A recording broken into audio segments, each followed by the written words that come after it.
le Saint-Esprit est descendu sur Jésus-Christ comme une colombe, révèle tout simplement la nature du Saint-Esprit qui est douce et qui est semblable à celle d'une colombe. Si on te dit aujourd'hui que tu ressembles à une gazelle, tu es comme une gazelle, ça ne veut pas dire que tu es une gazelle, mais ça veut tout simplement dire que tes caractéristiques sont semblables à celles d'une gazelle.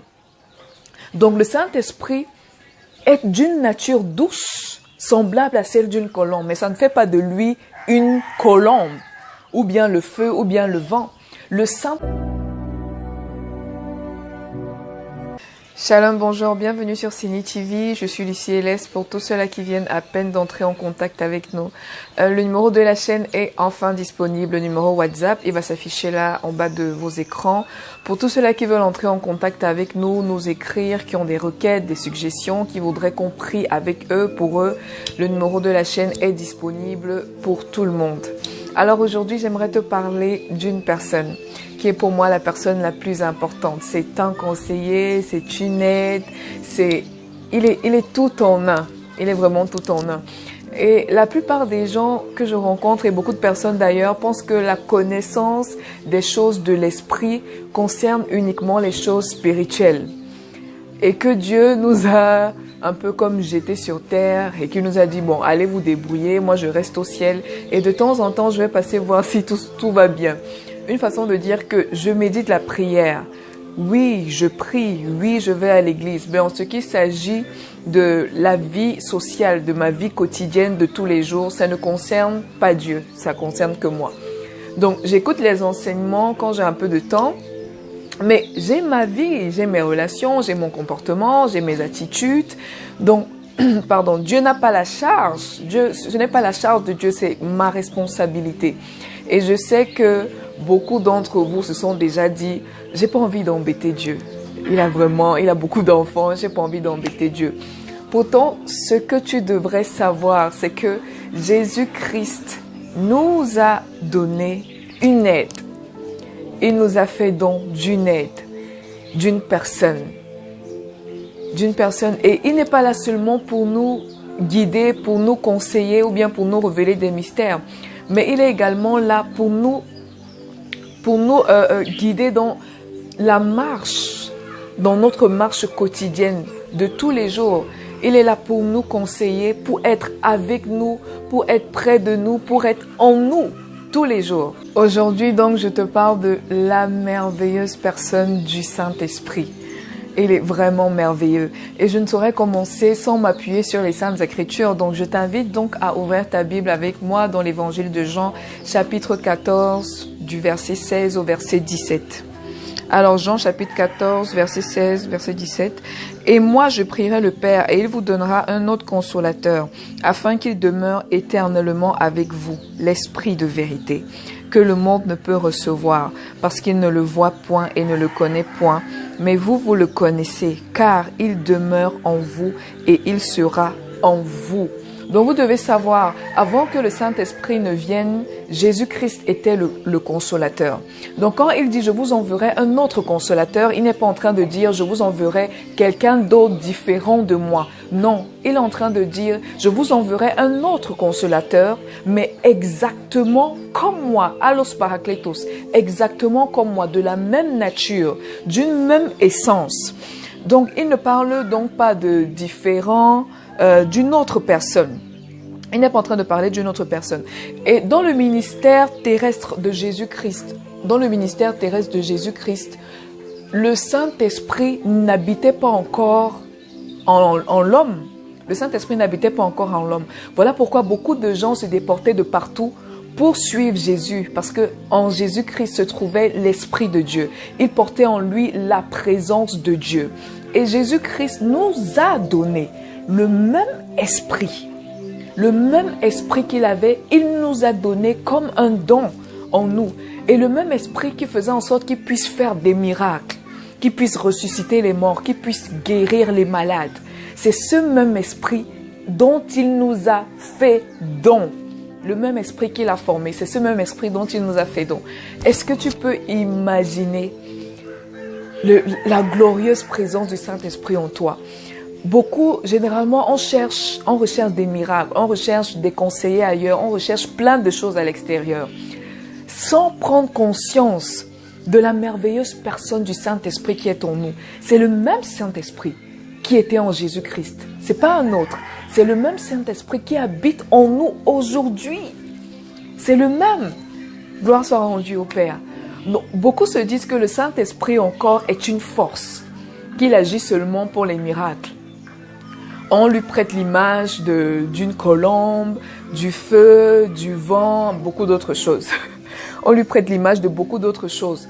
Donc, le fait de dire que le Saint-Esprit est descendu sur Jésus-Christ comme une colombe révèle tout simplement la nature du Saint-Esprit qui est douce et qui est semblable à celle d'une colombe.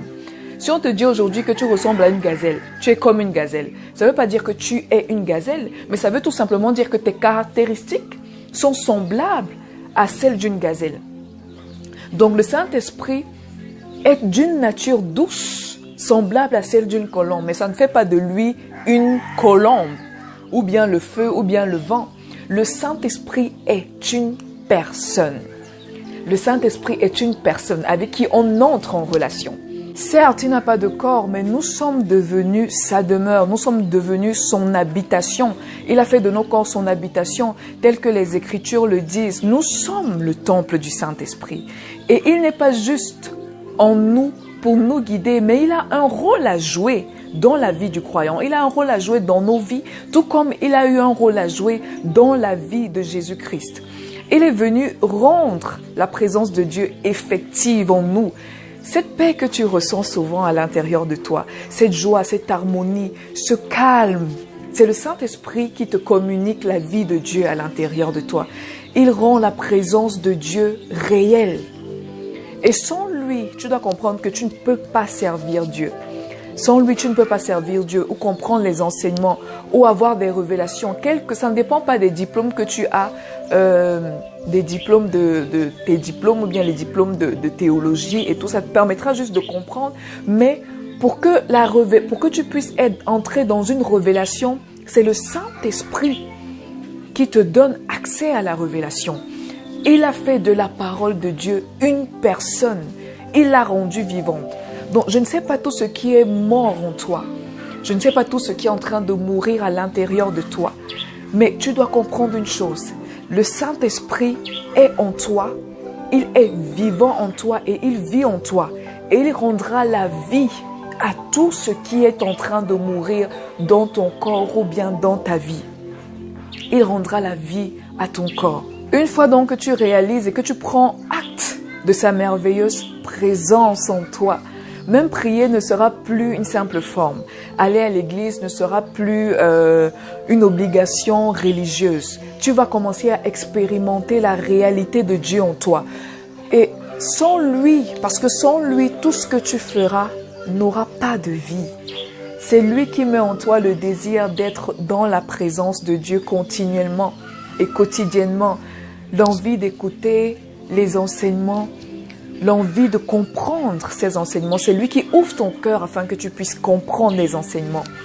Est-ce que tu sais donc que le Saint-Esprit est venu en toi pour accomplir une œuvre, et une œuvre désignée et préparée par Dieu?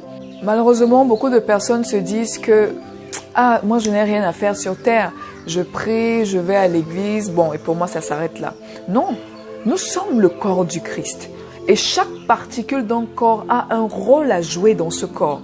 Donc tu ne marchais pas en route et Dieu passait par là et il s'est dit, cette fille peut être bien, hein? Je vais lui envoyer quelqu'un lui parler de moi et elle va me servir. Ta venue sur terre a été préparée et structurée. Donc le fait que tu sois en Christ n'est pas un hasard. Tu dois réaliser cela. Le fait que tu sois en Christ n'est pas un hasard. Dieu demeure en nous dans la personne du Saint-Esprit. Il demeure en nous dans la personne du Saint-Esprit. Et nous savons que sans Jésus-Christ, nous ne pouvons pas connaître Dieu. Et sans le Saint-Esprit, nous ne pouvons pas connaître Jésus. Parce qu'il est l'interprétation de la révélation qui est Jésus-Christ. Sans le Saint-Esprit, nous ne pouvons pas comprendre, connaître la révélation qui est Jésus-Christ. Donc il y a tellement de merveilleuses choses le concernant dont on doit être conscient, qu'on doit réaliser. C'est une personne avec qui on est en relation, comme je le disais. On apprend à le connaître. Et il désire tellement qu'on soit dans sa présence. Il désire tellement notre présence. Il veut nous guider tous les jours. Il veut nous conseiller. Il veut être notre consolateur. Il veut être notre aide tous les jours. Il veut qu'on puisse se déposer sur lui, déposer tous nos fardeaux sur lui. Il voudrait prendre le contrôle dans nos corps, parce qu'il utilise notre cœur, notre corps. Il voudrait prendre le total contrôle. Donc c'est une personne avec qui tu es en relation, tu entres en relation.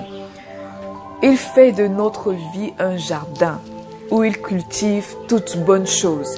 Et nous savons que c'est le Saint-Esprit qui a rempli de beauté l'univers, tout le cosmos tout entier.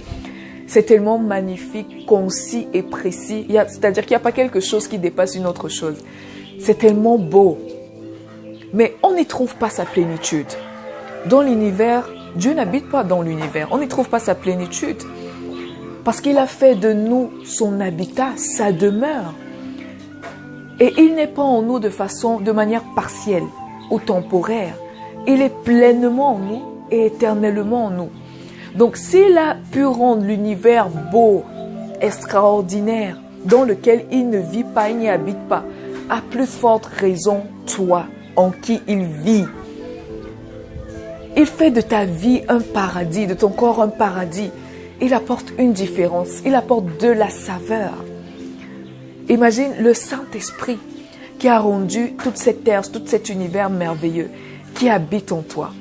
Et il n'est pas en toi comme mort.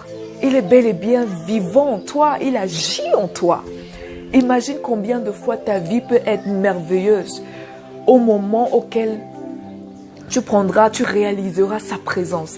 Tu prendras conscience de sa présence merveilleuse en toi. Jésus-Christ a dit, le Saint-Esprit nous enseignera toutes choses. Donc il n'est pas limité. Il n'y a pas un aspect de nos vies dont il ne peut pas nous conseiller, dont il ne peut pas agir avec nous. Il n'y a pas un aspect de nos vies.